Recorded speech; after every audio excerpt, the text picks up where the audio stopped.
तो हेलो मेरे प्यारे बच्चों, मेरा नाम सतीश मालविया लेकर आ गया हूँ आपके पास एक और नया लेक्चर। पिछले लेक्चर में हमने बात कर ली थी कि ग्रेविटी क्या होता है और ग्रेविटी का कॉज क्या होता है, ग्रेविटी एक्चुअली में लगती कैसे है, वो किसके वजह से लगती है। और हमने ट्रेडिशनल स्कूल के बुक के अंदर जो लिखा हुआ है उसके अलावा भी समझ लिया ग्रेविटी क्या है। अब हम समझेंगे एक बहुत इंपॉर्टेंट और बहुत बेसिक सा लॉ जो कि यूनिवर्सल लॉ ऑफ ग्रेविटेशन है। यूनिवर्सल लॉ ऑफ ग्रेविटेशन एक ऐसा लॉ है बेटा जो पूरे यूनिवर्स पे अप्लाइड है। ठीक है, अब पूरे यूनिवर्स पे अप्लाइड है मतलब दुनिया में कहीं पर भी अगर आप उस लॉ को यूज करोगे तो आप किसी भी दो बॉडीज के बीच की ग्रेविटेशनल फोर्स निकाल सकते हो। ठीक है, समझते हैं कहानी क्या है। तो भाई, मेरा नाम सतीश मालविया। आपको वीडियोस पसंद आ रहे हो तो लाइक एंड सब्सक्राइब जरूर करें। भाई क्या समझ रहे हैं भाई अपन? हम समझ रहे हैं sir ji universal law of gravitation.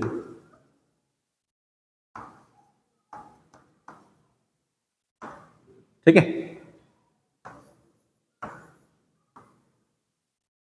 Universal law of gravitation. ये जो यूनिवर्सल लॉ ऑफ ग्रेविटेशन है बेटा, इसको हम कहते हैं यूएलजी। ठीक है, और ये जो यूएलजी है ये क्या बताता है हमको, क्या हेल्प करता है बेटा? इट क्या है लॉ तो बाद में पढ़ेंगे अपन। Us to it helps us to determine the force of gravity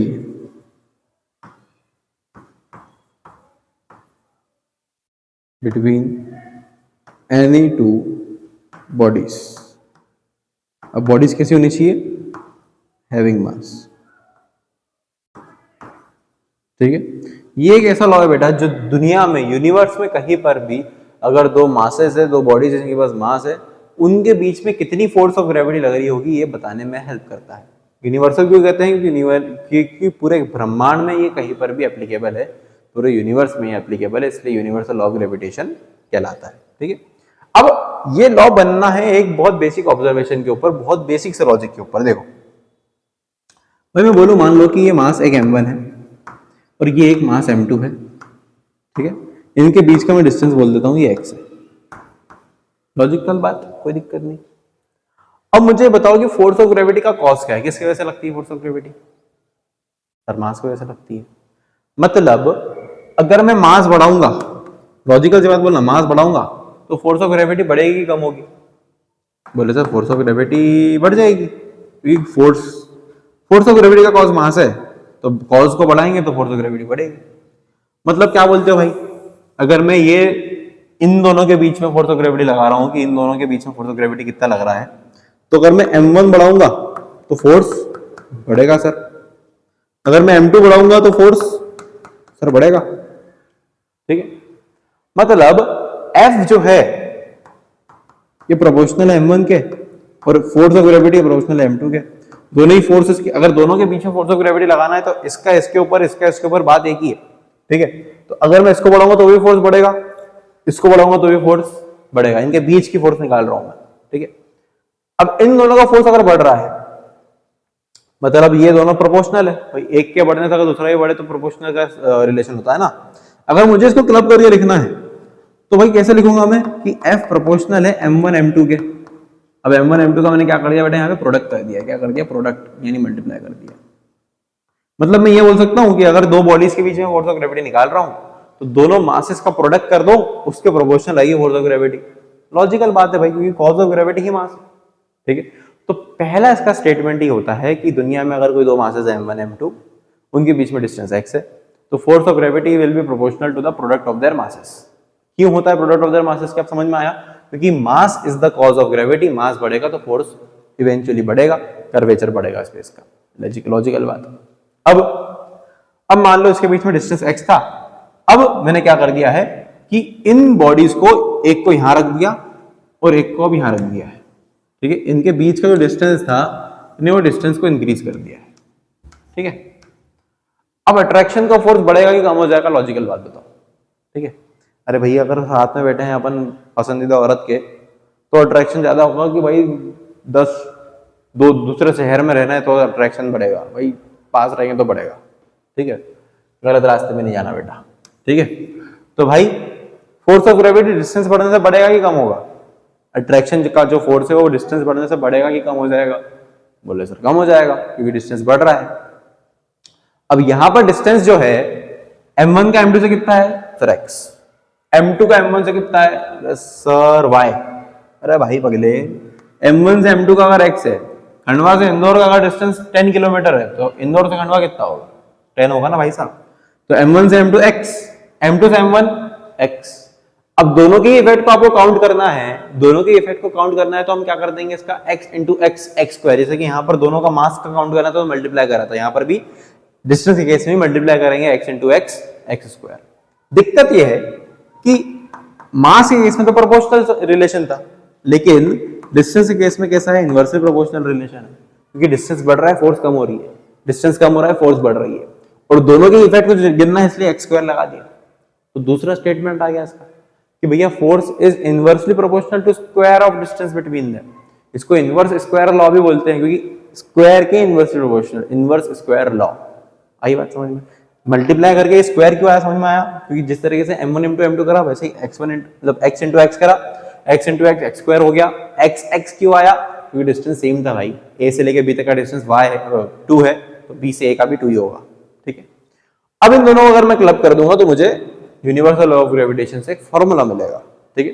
देख लेते हैं क्या है यूनिवर्सल लॉ ऑफ ग्रेविटेशन। कि भाई दुनिया में हर ऑब्जेक्ट जो है वो किसी दूसरे ऑब्जेक्ट को अट्रैक्ट कर रहा है, और ये जो अट्रैक्शन की फोर्स है ये प्रोपोर्शनल होती है प्रोडक्ट ऑफ मासेस के, ये प्रोपोर्शनल होती है प्रोडक्ट ऑफ मासेस के, और इनवर्सली प्रोपोर्शनल होती है square of distance between them के। और इनवर्सली प्रोडक्ट ऑफ मासेस के डायरेक्टली प्रोपोर्शनल है, ठीक है, और इनवर्सली प्रोपोर्शनल है किसके? Square of distance between them के, ठीक है। और जो फोर्स होती है ये इनके सेंटर्स के अलोंग रहती है, ठीक, सेंटर से गिनते हैं हम फोर्स को। तो वैसे हमने दो बॉडीज ले ली, ए और बी, देखो ए और बी दो बॉडी ले ली, इनका मास मान लिया कि m1 m2 इसका मास है, ठीक है, इसके बीच का डिस्टेंस हमने मान लिया r, ठीक है भाई साहब इतना। तो फोर्स जो होगी वो प्रोपोर्शनल होगी प्रोडक्ट ऑफ मासेस के, तो देखो f proportional m1 into m2 आया, देन फोर्स इनवर्सली प्रोपोर्शनल होगी square of distance between them के, ये वही x स्क्वायर और f inversely proportional to x square. अब क्या कहानी हो जाएगी? दोनों को क्लब कर देंगे अपन। तो देखो f proportional m1 into m2 upon x square. अब मैं उनको बोला था कि जब भी प्रोपोर्शनैलिटी का साइन हटता है, तो एक कांस्टेंट लगता है। यहां पर वो जो कांस्टेंट है बेटा वो g है, यहां पर क्या लगेगा? कांस्टेंट g, कांस्टेंट का लग जाएगा यहां पर g। ये जो g है देख रहे हो आप, दिस इज द कांस्टेंट, ठीक है। ये जो ग्रेविटेशनल कांस्टेंट है, ये जो कांस्टेंट है इसको हम कैपिटल G क्यों बोलते हैं?